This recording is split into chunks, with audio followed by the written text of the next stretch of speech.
Hello, everybody. My name is Mark Chupka. I'm the Vice President for Research and Programs here at the Energy Storage Association. Thank you for attending today's webinar on energy storage in microgrid development. This webinar is being recorded. Everyone who registers will also receive a link to the recording and slides within the next couple of days. All lines will be muted during the webinar, but questions can be submitted at any time throughout the webinar via the question chat box in your browser, and we'll get to those after our speakers finish their presentations. In the next of your question, please indicate to whom you would like your question addressed. All meetings and teleconferences of the Energy Storage Association are held in accordance with our Antitrust Guidelines. We ask that you abide by these guidelines during today's webinar. The full guidelines are available in the members area of the ESA website.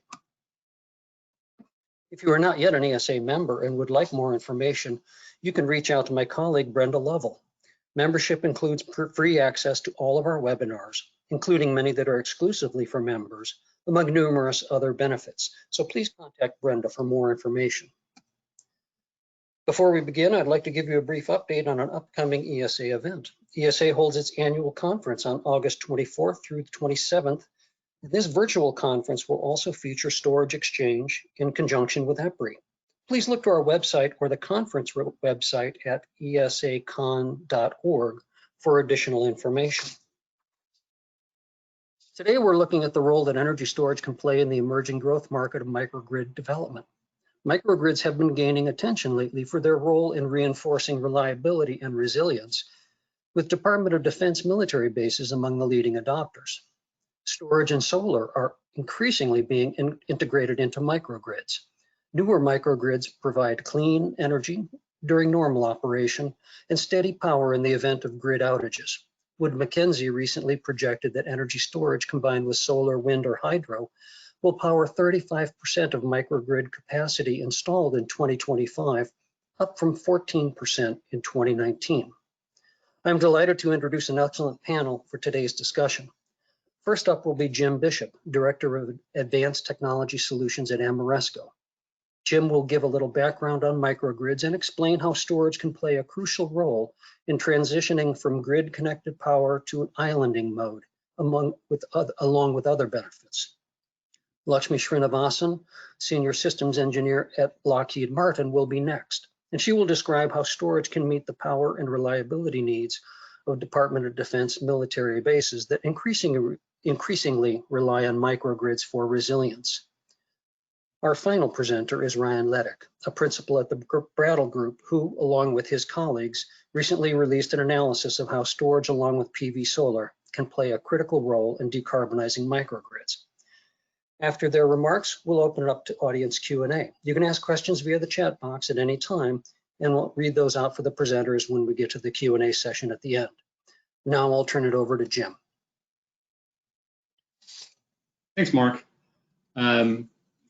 Appreciate the introduction. As a quick housekeeping item, I will caution that the place where I'm presenting from has some background noise from time to time. So if I do go silent for a moment, I'm probably still with you, but I'm just waiting for that noise to pass. So I appreciate your patience on that. Today I wanted to bring forward some basic information, I guess, related to microgrids. Very often we already have a lot of interest in development and pioneering work in microgrid development in the federal government and in particular with DoD. And a lot of times we're integrating existing kind of traditional resources, and energy storage adds a nice new layer onto that really extends the capabilities of those systems. And so that's basically the nature of this presentation. And Mark, I think I need to get, oh, you're doing control. Okay. So really quickly, I'll give you a brief overview of Ameresco. We'll talk a bit about what a microgrid is and how we're talking about it in these terms. Talk about the application of storage to a microgrid, and then provide a brief example of where one's been implemented here recently.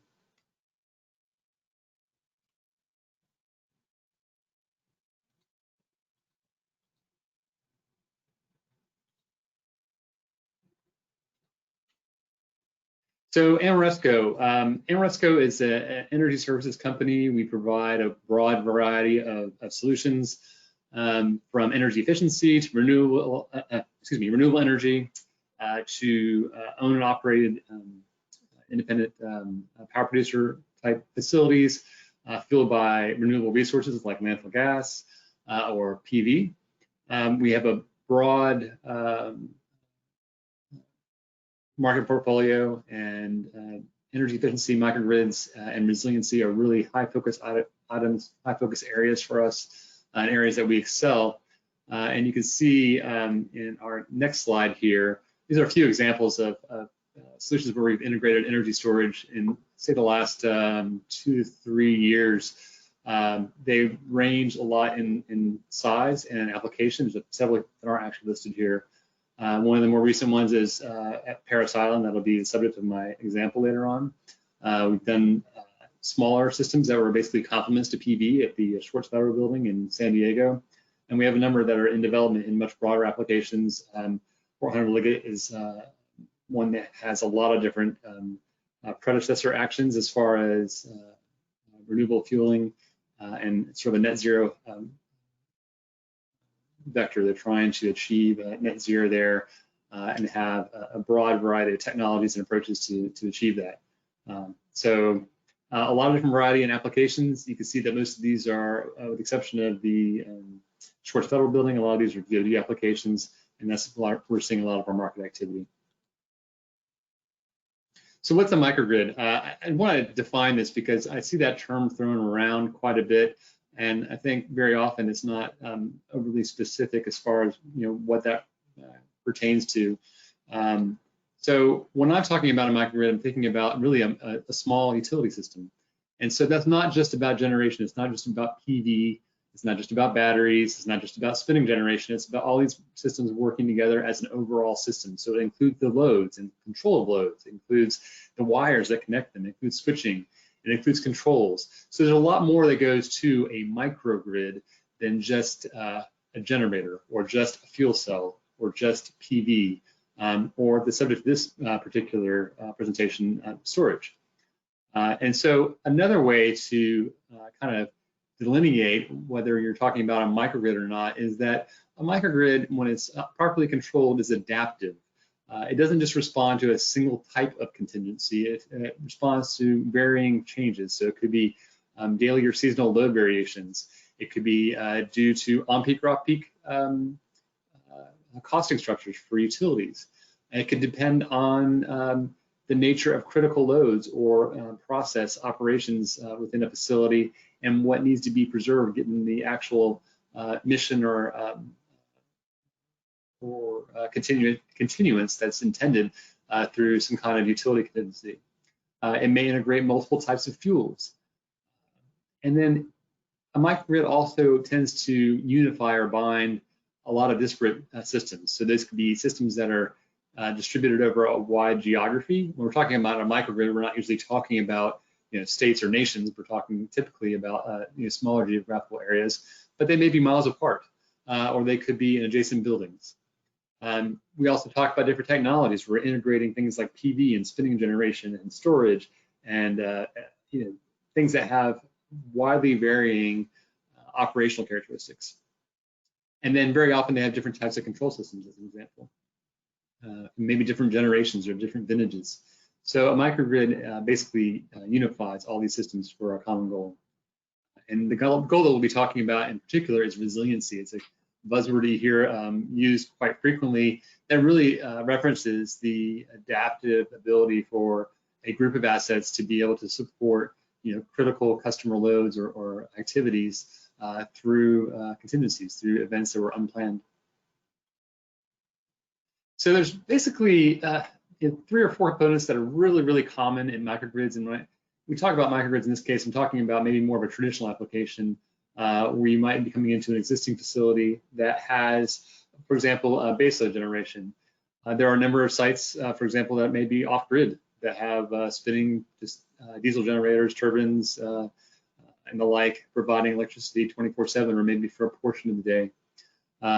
And then there are other facilities where they operate as a reliability service. So there may be a critical mission. They can't afford to see the utility go out, so they operate generators all the time in order to make sure that they have a constant supply of energy that they can switch to at an instant should there be an issue.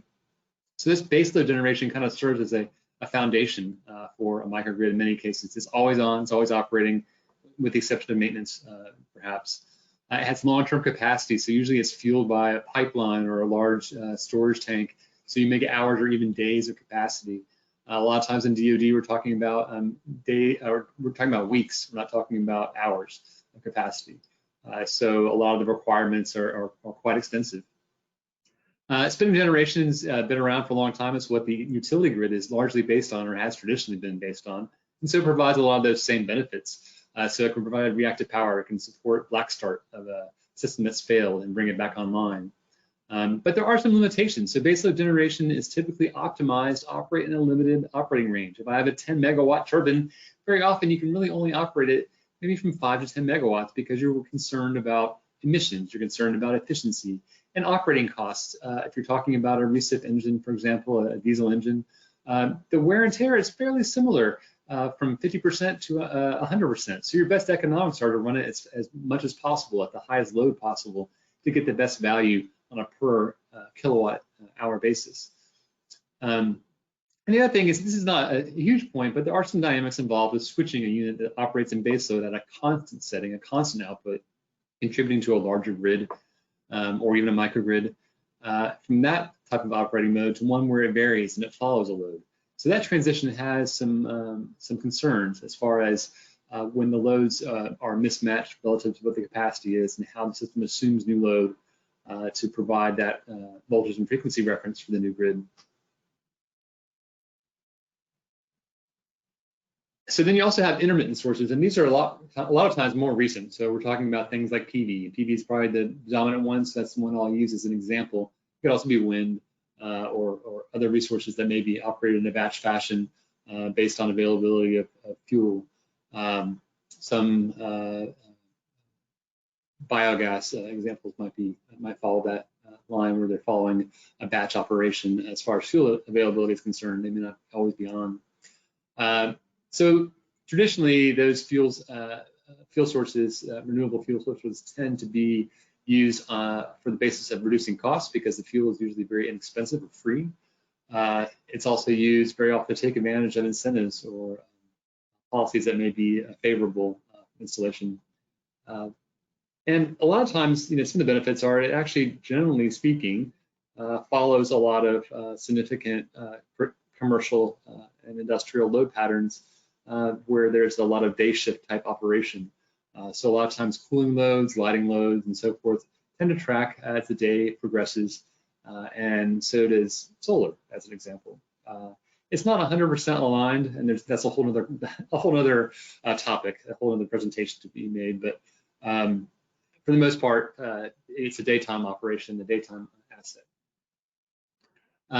There are some downsides. Usually these systems that are grid connected are designed to shut down if there's a problem with the electrical system. If the voltage or frequency is out of range, or if there's a lot of them have active anti-islanding systems that detect whether they're connected or not, those systems will also very often trip these units offline. So that's a limitation. And they're also best effort. So they try to track the resource. They don't always exactly, they're not dispatchable very frequently. You can't just set a setting where you want it to be and have it follow that set point. If the asset's not there, the sunshine, the wind, what have you, then you potentially lose that opportunity. And then there's control. And so control, we won't spend too much time on this, but it really is typically biased toward a traditional utility environment in many cases where you have a single or maybe one or two sources of supply. The system requirements diminish as you get farther from the source. It's predictable. Sometimes the switching that's present is slow. It's intended really for reconfiguration more than it is for response to an actual contingency. And it's a lot of times, it's mostly to keep trucks from rolling in the event of a storm or an outage. It allows quick restoration, maybe not millisecond quick, but relatively fast response. So now what does storage add here? What we put batteries in, what does that do? So again, it's kind of like it's the binder. It really does take on a very unique role. most storage, this is not always the case, but in many cases, the applications are relatively short, 1 to 4 hours of capacity. So these aren't resources that you necessarily will always rely on to operate for 24 hours or weeks that we might see as a requirement for a DoD installation. They can play a part in that, and then they can play a large part in that. We'll hear a little bit more about that, I believe, in the subsequent presentation here. But they also tend to shift the time domain. So a lot of things we worry about from a microgrid from the standpoint of reliability relate to things that happen in milliseconds really, really quickly. And so storage systems, batteries in this case, actually can address those fast acting scenarios, those fast response scenarios to take that out of the equation. And then we start worrying about things about like, what's your state of charge? You know, how charged do you keep this battery? Do you keep it fully charged, or do you drain it completely? You know, what are your ramifications for lifespan and availability? So there's a lot of things that really come into play, but your time domain shifts from short-term to longer-term concerns. So how's this applied? So obviously we talked about baseload generation. One of the limitations is they're optimized for operation tend to be like 50 to 100% load. It varies, but that's a general tendency for most baseload generation. So the battery can help minimize some of those swings, the transients, the daytime loads, and really allow those units to operate in the most optimal manner from the standpoint of efficiency, cost, and emissions. And there's also the ability maybe to decouple combined heat and power systems. So if I have the ability to store some of the electrical generation, then perhaps I can serve a thermal load that requires greater operation or a more fuel-intensive operation of the prime mover, and then use the storage to kind of to match up thermal electrical requirements. So there are several kind of slow response requirements that this really helps smooth over. And then the other thing it helps is it's basically, you know, engines and turbines are mechanical systems, they fail, and so, or they require maintenance. Transient issues where we have a sudden alarm or shutdown can be mitigated by storage systems. Similarly, you know, the response that we see for things like PV, it's very similar to what you see in a regular grid-tied operation. We really want to get more certainty, dispatch capabilities out of intermittent resources. On the slow speed time domain, you can certainly use storage to help better match the solar output with what the actual load is. Sometimes the load is actually skewed a little bit toward the afternoon. You can see the duck curve, for example, out in California. It also can help support reactor capabilities. PV systems don't tend to produce much in the way of reactive power, particularly when they're at full load. So this can help make a more balanced system. But they also address things that are much more rapid. We see a lot of there's a lot of assumption that PV, for people that don't really work with that on a regular basis, they think, oh, well, it's a nice bell curve. The sun comes out, produces power, the sun goes down, and the power, you know, tapers off. But there's often a lot of jagged response and power output related to cloud edge behavior. So the sun peaks behind a cloud or comes out, then you get sudden changes in output. And so obviously the battery can help mitigate that. And when you're in a microgrid, when you can disconnect from a larger grid into a smaller grid, those changes can be very, very difficult to accommodate. You can imagine if you have a system that has a 5 megawatt load and you have 4 megawatts of PV and you don't have any way to mitigate that variability, you could throw things around very quickly as far as the sufficiency of that resource relative to the loads. So it's very, very important. And then for protection and control, there are a lot of things that help us here. If we're trying to make a transition from a grid-connected operation to a large utility grid to a smaller grid, then a lot of times storage can operate as that bridge. It's a lot like how a UPS may operate in a data center to provide a short-term source of power to hold things over until backup generation can be brought online. So that same type of activity can also be applied on a microgrid fashion. So not just a data center, but maybe multiple facilities, a campus, or a military installation. So I'll talk really briefly about an example here. This is Parris Island, completed last year, been in operation about a year.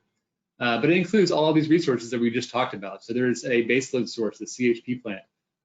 There are renewables, there's PV at various sites across the installation. And then there are obviously controls that integrate it all together. And then we include the subject of this presentation, energy storage, and the way that we apply it at Parris Island in the grid connected mode. It really does help us helps us with self-consumption. So there are times of the year when we have more generation than we have load. So we can use that battery to best utilize that energy supply. It also provides some response from a utility perspective. If we lose generation during a peak period, and we don't want to set a new demand peak on our utility bill, then it provides a rapid response to that to mitigate that potential penalty.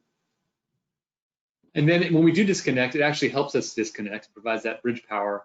It actually can contribute significantly to black start capability. If for some reason the entire site goes dark, we have the ability to use the battery as one of the main resources to help get it going again. It's the jumper cable, gets things back in service. And then of course, we talked before about when you have a large amount of PV and a smaller load or closely matched load, you have some concerns about the PV basically throwing around the grid from a voltage and frequency capability, or stability standpoint. And the battery system can obviously be a way to dampen those concerns. You want to introduce our next speaker?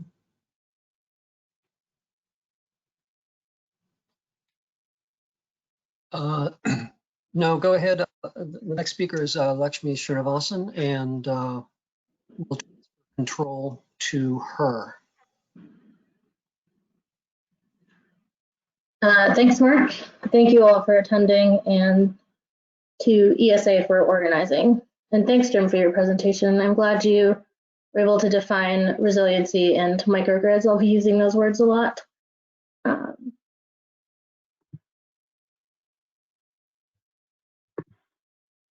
Okay, sorry, just making sure I have control. So my name is Lakshmi Srinivasan. I'm a senior systems engineer working on the Grid Flow product at Lockheed Martin. I'll start today with a little bit about Lockheed Martin Energy and then shift to the perspectives on microgrids, starting with the DoD and some of the projects that Lockheed has done with the military in storage, and then stepping back to the industry overall and finishing with a look at microgrids in combination with storage. Lockheed Martin is a global company with expertise in security and aerospace. We have decades of experience in developing, manufacturing, and integrating innovative technology systems. The energy division has three main focus areas: in energy storage, in resiliency, and in nuclear instrumentation and controls.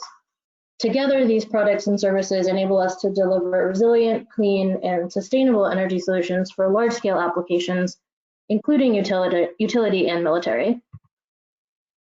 So the military has been focusing in recent years on energy security and resiliency. Permanent bases in the US have an increasing role in fulfilling critical missions abroad. And with the advancement in communication technologies and remote command and control, the energy supply of permanent bases within the country is critically important. At the same time, the concerns around grid reliability and infrastructure are changing. So in the past, grid outages were more localized and relatively short due to major weather events or minor equipment failure. The concern now is in weeks-long outages over wide areas caused by foreign cyber attacks and other bad actors. So taken together, the DoD is considering resiliency a priority. The services have generally settled on a 14-day resilience requirement as a starting point, but each base is required to have its own energy plan and determine mission by mission resilience requirements. The focus in previous years has been, for energy infrastructure, has been on sustainability and efficiency. So if you look at the graphic on the right, you can see that many bases, especially in the Southeast, have existing renewable generation capacity, mostly solar PV. Given the shift to resiliency, many bases are looking for a mix of resources. The bases outlined in red have or are developing the capacity to island their energy infrastructure, which means the need for microgrid technologies and storage is growing. Most bases are looking at renewables combined with storage, usually battery storage with some supplemental fossil in the mix. Given the energy infrastructure is not a core area of expertise for the DoD, they're looking to the industry to provide that experience. Additionally, there is only minimal funding to meet the resiliency goals for DoD installations, and so they're looking into many different contracting and funding sources, including using third-party financing. One of the options includes purchasing resilient energy as a commodity through long-term power purchase agreements, as well as using DoD land to develop renewable projects as kind of an in-kind payment for resilience. Looking more closely at DoD funding, we see that there's a continued and increasing focus on microgrids and storage through various programs. The first is the Environmental Security Technology Certification Program, which funds R&D projects over 1 to 3 years. And we've seen an increasing focus on storage and microgrids, moving from demonstration type projects to focusing on deployment and cost effectiveness. The second program is the Energy Resilience and Conservation Investment Program, and that provides funding to military construction projects related to energy infrastructure. And that funding is being used for bigger projects that involve microgrids or microgrids and storage in the last few years. The last source of funding, as mentioned before, is from third-party financing. There are several different contracting tools being used. One example is the Energy Savings Performance Contract. This involves a company doing the assessment and upgrades of all the energy infrastructure of a base, so looking at weatherization, at HVAC, and much more. And the company is paid with the savings from those upgrades. These are long-term contracts, 20, 25 years, and can involve the installation of microgrids and storage systems. Some of the other contracting tools include a similar kind of partnership with the utility or the PPAs mentioned earlier. To kind of summarize, the DoD is prioritizing energy resiliency mainly through microgrids, combining renewables and storage. Given the limited amount of funding they have, these projects have to be economically viable on their own, which means their ability to access multiple points of revenue and stacking applications will be crucial to actually deploying them. Lockheed Martin has supplied energy storage systems for a few different DoD installations. The first project we'll look at is in Huntsville, Alabama at the Redstone Army Base. Lockheed supplied a 1 megawatt, 2 megawatt hour storage system, the 2-hour duration, which is primarily being used for peak shaving to reduce demand charges. The system is also doing some pricing arbitrage in combination with the existing solar installation to reduce the overall electricity cost for the base. This system was installed through a PPA contract, so there was no actual upfront cost to the base for the storage system. And since it's integrated with the solar that's already on site, it is compatible with the future microgrid and the resiliency goals for the space. The second project is one of the largest DoD battery installations at Fort Carson in Colorado. The battery is a little bit over 4 megawatts and 8.5 megawatt hours, also a 2-hour duration. It was installed as part of an energy savings performance contract between the base and AECOM. And again, this means that the base faced no upfront capital costs for the system since it was through that savings performance contract. Similarly to the previous project, the battery is mainly doing peak shaving and pricing arbitrage, though it's also capable of doing frequency and voltage support as well as renewable optimization, as this base also has a PV installation. And as in the last project, it can be compatible with the future microgrid for resiliency. Taking a step back from the DoD, we see that microgrids are evolving and growing, and the need for resiliency is growing across many sectors as well. The recent natural disasters with widespread, long-lasting impacts have put a renewed focus on resilience for many communities, and microgrids, especially in combination with storage, are starting to fill those needs. The wildfires in California are a great example. And with the planned shutoffs by the transmission operators there, many communities are looking to microgrids to maintain service. The California Public Utilities Commission actually submitted a proposal recently to reduce the barriers for microgrids, including pilot projects in those regions. In Puerto Rico, microgrids were installed after Hurricane Maria in 2017, and when the recent earthquake earlier this year hit and did quite a bit of damage to the power infrastructure, those microgrids kept the lights on for those stranded communities. Along with the increasing need for resiliency, there's a bunch of new technologies that are coming into play, both providing market opportunity and increased functionality. So electric vehicles are a great example. Electric vehicles and chargers are going to create increased demand for transmission and distribution capacity, but they can also provide storage and balancing capability. So vehicle to grid systems can be used to balance supply and demand in real time and compensate for intermittent renewable sources within a microgrid. Smart buildings and distributed generation overall provide a similar kind of opportunity. Looking at some of the larger trends, we see that dropping renewable generation prices, especially for wind and solar, creates more opportunity for microgrids. And a great example is the 56 megawatt hybrid system in Western Australia, which is used to provide power for a remote gold mine. The system has 18 megawatts of wind, 4 megawatts of solar, and a 13 megawatt battery. And it supplies up to 70% of the mine's power needs. So the motivation was both economic and the mining company's low carbon goals, which is something that's a broader commitment in that industry and in that region.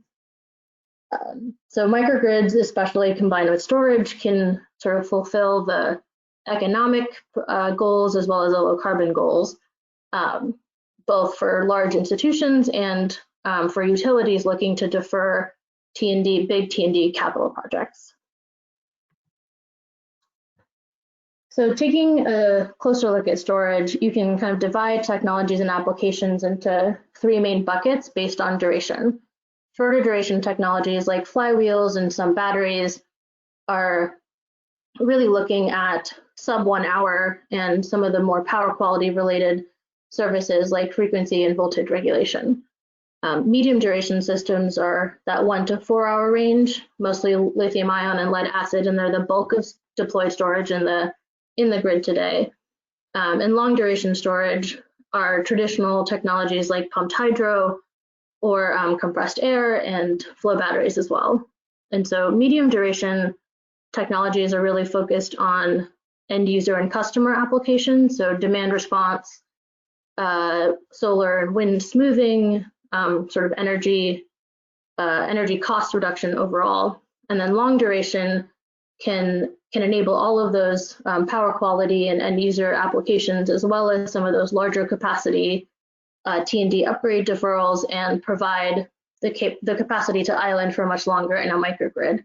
And so if you look at the applications listed on that right side of the slide, most of those are required for a microgrid to operate in long duration. Kind of provides all the tools to do those applications within a single technology. And that's where Lockheed is really looking, is that flexible long duration storage market. And so the GridStar Flow product is modular, scalable solution using a proprietary chemistry. The system can scale from tens to hundreds of megawatts to fulfill many different applications. And the general architecture involves 2 tanks of electrolytes connected to a power module where the actual electrochemical energy conversion takes place. Power and energy can be scaled separately, meaning that the system can be customized to suit the particular project's needs. The long duration, ranging from 6 to 12 hours, enables both some of the ancillary service type applications and the resiliency and islanded operation that a microgrid needs to do. We've seen an increased focus on safety given the recent incidents, and our flow battery technology is non-flammable, which is important. The chemistry is also durable and allows for flexible operation, meaning that you can access many different revenue streams over the long life, which is important for microgrids as the loads and resiliency requirements can change over time. Looking at industry trends, we're seeing an increased focus on resiliency within the Department of Defense for its installations and within communities across the country. As more and more institutions and policymakers set low carbon goals, integrating renewables, especially distributed generation, is becoming more important.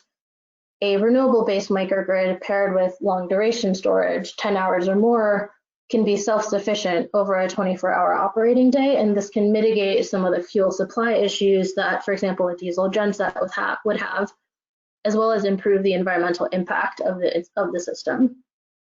Storage systems can be used to stack ancillary services along with wholesale market participation, which improves the economic viability for such projects.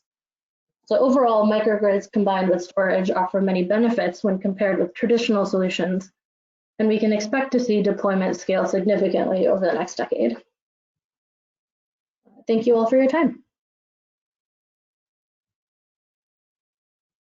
Thanks, Lakshmi. That was excellent. We're now going to turn to Ryan Leddick from the Brattle Group for his analysis. Great. Thank you, Mark, and thank you very much to the Energy Storage Association for setting up this webinar. It's obviously a really exciting and interesting topic to be talking about, and the webinar is really timely. And I say it's timely in part because, as Mark mentioned in his introduction, my colleagues and I at Brattle just happened to release a study on the topic of microgrids, including storage. So so for my roughly 10 minutes of comments on the webinar, I will be talking about some of the highlights and the key findings from that study. At the beginning of his presentation, Jim gave his caveat that he was in a potentially noisy environment. I will just add to that, of course, for the first time in months earlier in the webinar, my phone signal cut out and I dropped. So if I go quiet, just assume that that's what happened. The good news is it only took me about 60 seconds to get back online. So plan for the worst, but hope for the best is always a good philosophy here. So I will move into the study. So this study, really the motivation behind the study was to think beyond diesel generation for being used for backup power as kind of the traditional kind of conventional approach to providing local resilience. So we did this study on behalf of Enchanted Rock. They're a microgrid developer out of Texas. And the study focused on 4 different microgrid options that are potential alternatives to diesel. We analyzed natural gas, compressed natural gas engine as a microgrid option, the same type of engine, but fueled by renewable natural gas rather than conventional natural gas. We looked at standalone community scale solar plus storage system. And then lastly, we looked at sort of a hybrid, along the lines of what Jim was describing, a hybrid system that would include gas and solar and storage. And we looked at how we basically did a comparative analysis to understand the economics and the feasibility and the environmental impacts of each of those 4 different microgrid options. So it's really important to understand what some of the basic assumptions were behind our study, because there are a lot of different ways to define reliability and resilience, and even sort of how you would set up a microgrid. We looked at a microgrid that would be established to serve a 10 megawatt representative substation in California, and accounted for an hourly load pattern at that substation that reflected diversity in the various customers and end uses that were being served by the substation.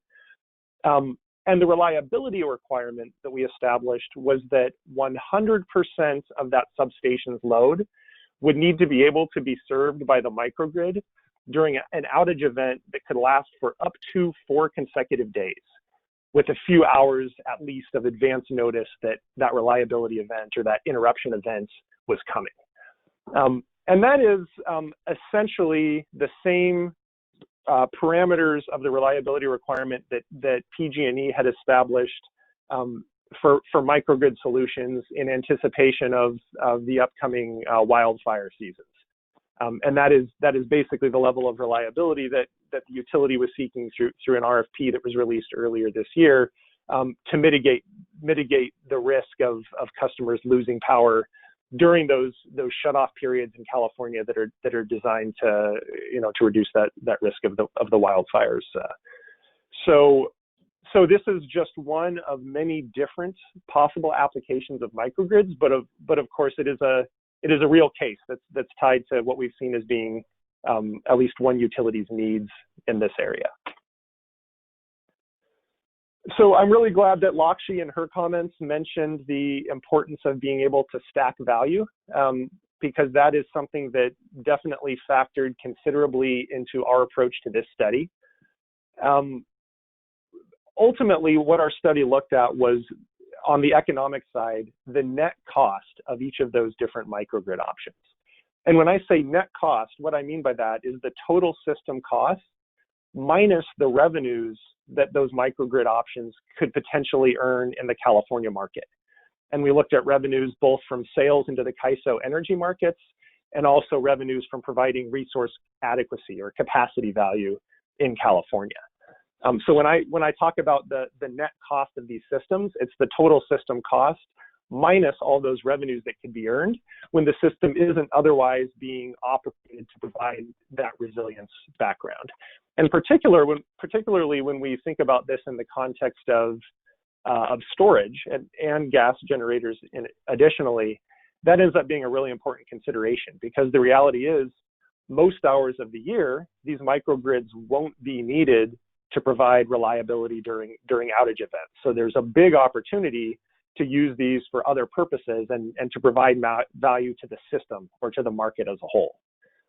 So we used a model that we've developed at Brattle called the Myriad model, which for each of those 4 microgrid applications, size them to provide that full 100% reliability need by minimizing that net system cost. So each one of the systems is designed to basically to optimize the economics of the system, subject to the constraint of needing to provide that 100% reliability. So what were the findings? I will start with the finding that was a little less rosy as it pertains to solar and storage being used as standalone microgrid options. And then I'll spend more time talking about some of the really interesting considerations that go beyond that initial finding and highlight where they see there being some of the biggest opportunities for storage to play a pretty important role in microgrids. So what we found in our study was, when you're talking about a 10 megawatt substation that needs 100% reliability for 4 days, it's pretty tough, to put it mildly, for solar and storage to do that as a standalone solution. And the reason for that is probably obvious to many of you. You know, there are some days when load is high, but the sun just isn't shining. And so what that means is, or solar output is low at least. So what that means is, to provide 100% reliability to a 10 megawatt system, you need a lot of land, because you need to put a lot of solar panels on the ground in order to serve that load. And you need a really big battery. And in our study, what we found for our representative substation was that you would need about 20 megawatts of solar PV, which is 90 acres of land, plus an additional 90 megawatt, 350 megawatt hour battery, which would be one of the largest batteries in the US.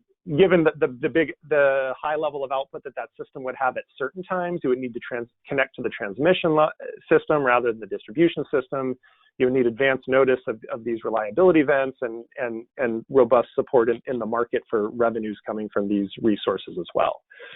So that sort of that first impression that you'll get from the study is that solar plus storage, it's a great as a utility scale option for earning market revenues. But from a resiliency standpoint, just the feasibility or the logistics of doing this are pretty limited. As I said, though, we think there are a number of really interesting opportunities and considerations that do suggest that there could be an important role for solar and storage in microgrids. So the first is exactly the type of case that Jim presented in his presentation. And that is, as I mentioned in my comments, we looked at a hybrid case where solar and storage were combined with a gas engine. And what we found is, with respect to that hybrid system, is highlighted on this slide in the red boxes. So the table shows, the rows in the table are the natural gas microgrid, the second row is the RNG microgrid, and then two different hybrid installations that depend on how much land you assume is available, particularly for the solar piece of it. This first column shows that annual net cost, so the system cost on an annual basis, net of those market revenues. In our analysis, the gas system was certainly the cheapest. The RNG system was more expensive because renewable natural gas is more expensive than conventional compressed natural gas. And then what we found when we added optimized solar and storage to that RNG microgrid is that it brought that cost down. And it brought the cost down because the economics of solar and storage in California are quite attractive. It's really that land availability constraint that sort of imposes limits on the economic value that you can extract from those microgrids. So kind of the first takeaway from this slide is developing those types of hybrid systems like Jim was describing, in addition to the benefits that he was mentioning, they have the potential to improve the economics of these larger scale microgrids as well through all of those sources of energy and capacity value that they can earn in the market throughout the year. In addition to the economic value, as I mentioned, we also looked at how GHG emissions would change. And what we found, as you might expect there, is adding solar plus storage to a microgrid, even an RNG microgrid, can have pretty significant environmental benefits relative to those other options. And that's in large part due to the fact that you're getting year-round solar production from the solar piece of the microgrid, and not just getting those environmental benefits during that limited number of hours per year when the microgrid is being used. So those are some of the kind of high-level economic and environmental benefits that we see for a hybrid solar plus storage system.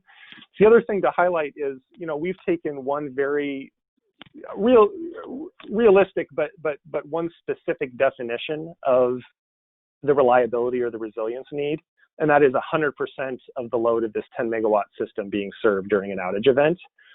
If there were a lower tolerance for interruption, or a higher tolerance for interruption, where say only 80% or 60% or 40% of the load on that substation needed to be served, maybe it's just whatever is deemed to be the critical load at that substation, then that land that's required for that solar plus storage installation decreases, as you would expect. You just need less of it. And the same applies to shorter event durations. So if you aren't anticipating needing a full 4 days of reliability, if it's say something closer to 2, then what we see is that land requirement decreases as well. And it's not shown on this chart, but the other thing to note as well would be, if instead of talking about, it's mislabeled on this slide, instead of talking about a 10 megawatt substation, we were talking about a 5 megawatt substation or a 1 megawatt, 1 megawatt of load that needed to be served, then obviously the land requirement would move you down to the lower left portion of this chart as well. So this is all just to say, that there are a lot of different ways that you could set up a microgrid, a lot of different ways that you could define your reliability need. And depending on what requirements you're establishing around those needs, there could be a different level of feasibility that would be available from a standalone solar plus storage solution. So I'll present just one more slide, and this is maybe a helpful segue into the Q&A portion of our discussion. And this is just highlighting what we consider to be a number of the interesting questions that still remain to be explored following our study. I think our study has scratched the surface on the economics and environmental benefits of microgrids. but there are a lot of other interesting questions to answer as well. For example, our study only looked at kind of these community scale types of systems. What about behind the meter options? What could the role of behind the meter solar and storage be in a microgrid solution as well? Or if we are talking about that situation where you don't need 100% reliability on that substation, can coupling some customer-oriented demand response programs also help to reduce the overall need for capacity and maybe improve the feasibility of solar plus storage? And then lastly, if we're talking about smaller applications, or if we're talking about other jurisdictions, are there other elements that would affect some of the conclusions that we've made here about economics and feasibility? So there's a lot of interesting stuff to talk about. I guess we probably only have around 10 minutes or so left in the webinar, but I'll end there and turn it back over to you, Mark, for Q&A. Yeah, thanks very much, Ryan. Thanks for all the presenters. These are excellent presentations, and they've produced quite a few interesting questions as well. So I'm going to start with one to Ryan.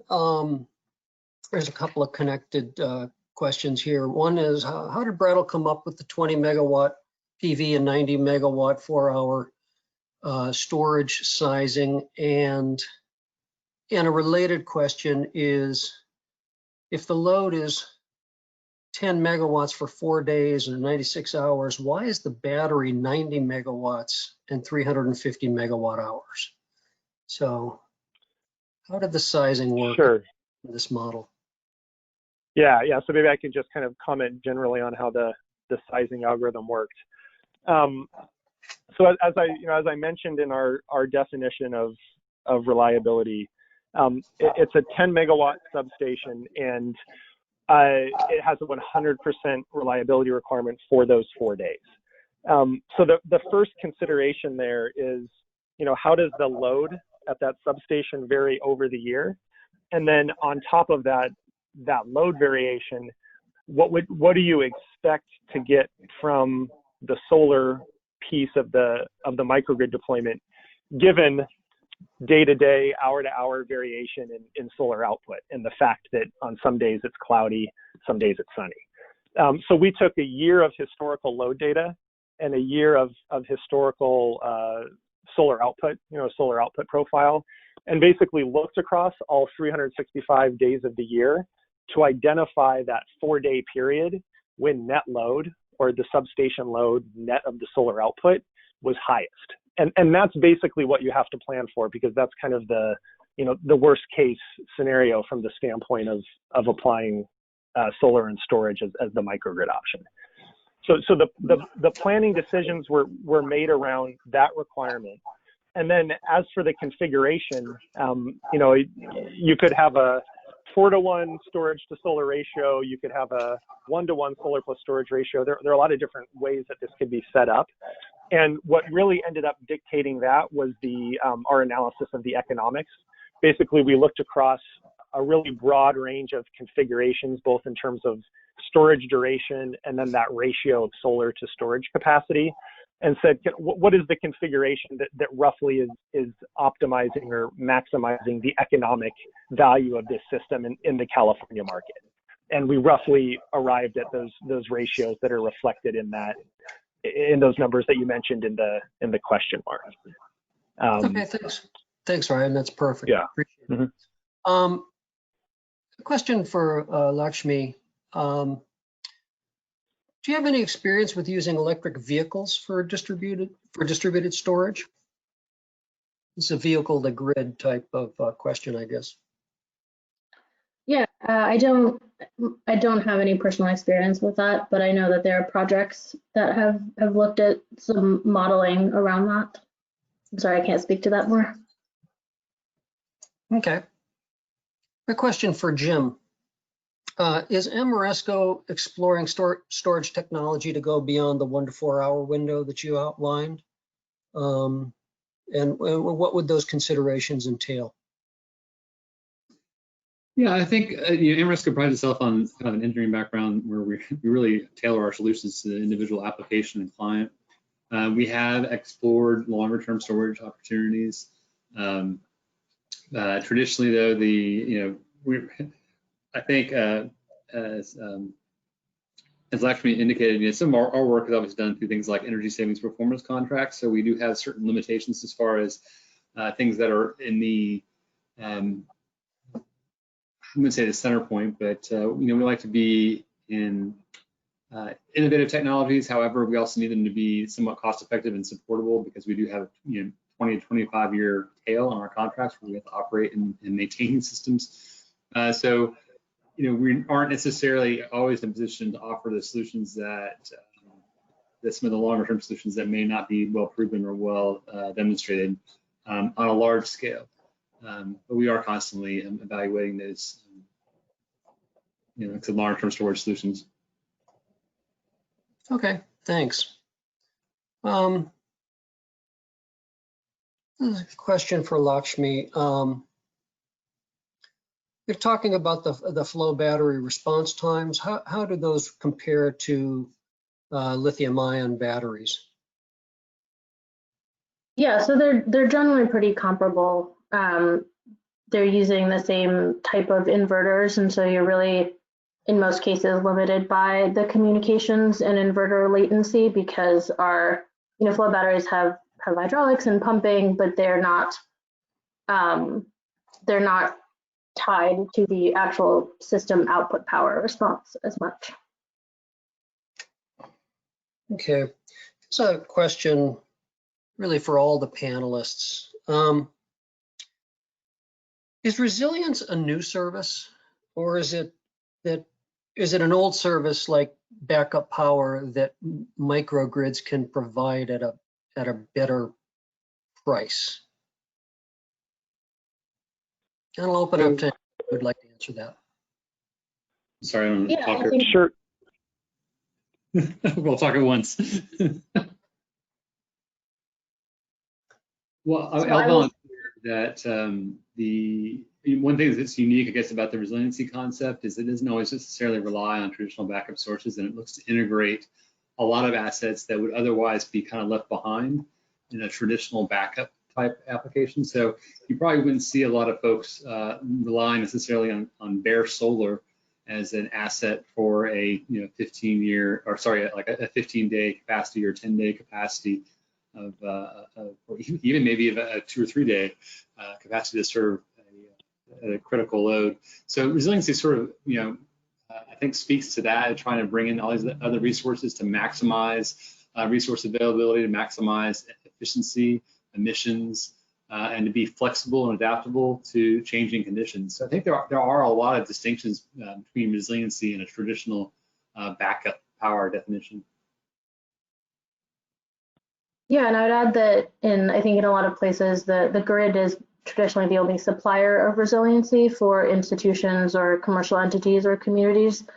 And we're starting to see cases where the grid is not able to do that. And that's where I think microgrids are stepping into that opportunity with the new technologies.